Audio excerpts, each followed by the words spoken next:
The Queen City Pace was a Canadian harness race for 3-year-old standardbred pacers run each year at Greenwood Raceway in Toronto, Ontario. The Queen City Pace was run from 1964 through 1983, after which it was replaced by the North America Cup. Historical race events. The race was run in 2 divisions in 1974 and 1975. In 1983, that year's race, which would be the last Queen City Pace, was won by Ralph Hanover, who went on to win the U.S. Pacing Triple Crown.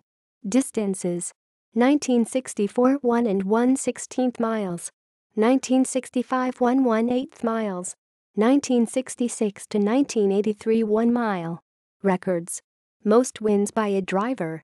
2. Joe O'Brien, 1973, 1974, and Ron Waples, 1979, 1983. Most wins by a trainer. 8. Billy Houghton, 1968, 1975, 1976, 1980. Stakes record: 156 flat, Campfella, 1982. Queen City Pace winners.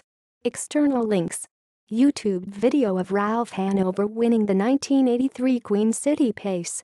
References: